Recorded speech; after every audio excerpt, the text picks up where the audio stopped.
नमस्कार. आज आपण या व्हिडिओच्या माध्यमातून पाहणार आहोत, मनामध्ये संकल्प केला आहे किंवा मराठी भाषेमध्ये त्याला आपण नवस असे म्हणतो. मनामध्ये आपण नवस केला आहे किंवा बोलून दाखवलेला आहे किंवा तुम्ही एखाद्या आपल्या देवाऱ्यात एखादा भाग बांधून ठेवलेला आहे. हे सर्व करत असताना तुम्ही काय बोलला आहात याचे दोष निर्माण होऊ शकतात का? याच्यामुळे तुमच्या कार्यामध्ये अडथळे निर्माण होऊ शकतात का? यामध्ये तुमच्या नात्यामध्ये मतभेद निर्माण होऊ शकतात का? तर हे सर्व तुम्ही केले असेल तर हा व्हिडिओ शेवटपर्यंत तुम्ही नक्की पहा. नक्कीच तुम्हाला या व्हिडिओच्या माध्यमातून एखादा मार्ग मिळणार आहे. चला आपण आता पाहूया की नवस कशा प्रकारे बोलला जातो. मनामध्ये जरी तुम्ही एखाद्या देवाचं नाव घेतलं, कारण प्रत्येकाला कुळाची रक्षण करणारी देवता ज्याला कुलदैवत असे म्हणतो, या कुलदेवतेला मनामध्ये जरी तुम्ही असे म्हणालात की देवा माझं हे काम होऊ दे, मी तुझ्या दर्शनाला येईल, किंवा देवी माझं हे काम होऊ दे, मी तुझी ओटी भरेल, मी त्या ठिकाणी येईल, किंवा मी 11 वेळेस असं करेल, 5 वेळेस असं, म्हणजे जे काही तुम्ही बोलला असेल त्यासाठी हे महत्त्वाचं नाही आहे की तुम्ही देवाजवळ बसूनच बोलायला पाहिजे किंवा कोणाजवळ हे सांगायला पाहिजे की मी असा नवस केलेला आहे. असं काहीही नसतं. मनामध्ये जरी तुम्ही बोललात तरी पण याचे दोष तुम्हाला तुमच्या परिवाराला अवश्य लागतात. म्हणून आता सावध व्हा. विचार करा की तुम्ही असे काही बोलला आहात का? आणि जर तुम्ही असं बोलला असेल तर ज्या कार्यासाठी किंवा ज्या कामासाठी तुम्ही हे बोलला आहात ते काम झालं असेल किंवा झालं नसेल, तरीही आपलं परम कर्तव्य आहे की तुम्ही जे देवाला सांगितलेलं आहे ते देवासाठी पूर्ण करणे. हे तुमचं पहिल्यांदा कर्तव्य असल्यामुळे तुमचं काम झालं जरी नसेल तरी तुम्ही त्या ठिकाणी जा आणि तो नवस पूर्ण करा. काही ठिकाणी असं होतं, काही वेळेला असं होतं की नवस पूर्ण केल्यानंतर सुद्धा आपल्या त्या इच्छा पूर्ण होतात. म्हणून इच्छा पूर्ण व्हायची वाट अवश्य तुम्ही बघायची नाही आहे.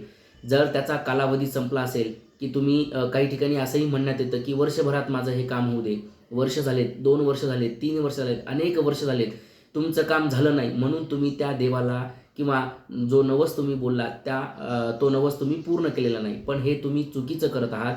तुमचं पहिल्यांदा हे काम आहे की तुम्ही जो नवस बोललात तो नवस पूर्ण करणे. पूर्ण केल्यानंतर सुद्धा याचं फळ तुम्हाला प्राप्त होऊ शकते. असे अनेक अनुभव आम्ही घेतलेले आहेत.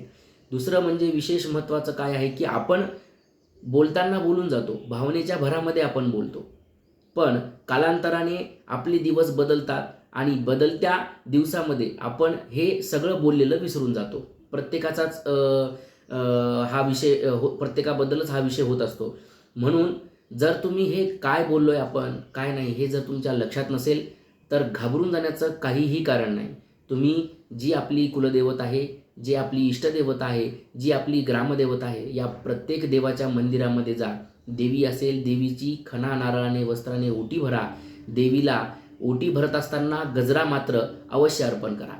त्यानंतर एखाद्याचं कुलदैवत खंडोबा असेल, ज्योतिबा असेल किंवा पुरुषप्रधान देवता असेल, त्या ठिकाणी तुम्ही जसं की आपण एखाद्या कार्यामध्ये पुरुषाला आहेर देतो, काही ठिकाणी प्रथा असते की आपण धोतरजोडा देतो, त्या ठिकाणी तुम्ही देवाचा मान, त्या ठिकाणी त्या गावामध्ये गेल्यानंतर देवाचा मान काय असतो, देवाला कोणते वस्त्र देण्याची पद्धत आहे ते त्या ठिकाणी जाऊन विचारा आणि हे विचारल्यानंतरच सविस्तर त्या ठिकाणी देवाला ते सगळं अर्पण करा आणि अर्पण करून त्या ठिकाणी क्षमा याचना करा. देवाला माफी मागा की मी जे काही बोलले होते ते मी कालांतराने माझा विसर पडलेला होता, पण आज मी हे सगळं पूर्ण करण्यासाठी या ठिकाणी आलेलं आहे. माझं आणि माझ्या परिवाराचं संरक्षण करा. म्हणून देवाला नाक घासून पाया पडा. अवश्य तुम्ही बोललेले प्रत्येकच काम, चालू असलेल्या प्रत्येक अडचणी दूर होऊन तुम्हाला प्रगतीचा मार्ग मिळणार आहे. हा व्हिडिओ कसा वाटला अवश्य कमेंट करून आम्हाला सांगा. याबद्दल तुमच्या काही शंका असतील मेसेजद्वारे आम्हाला कळवा. प्रत्येक प्रश्नाचं योग्य वेळेला योग्य असे उत्तर देण्याचे आम्ही प्रयत्न करू. धन्यवाद.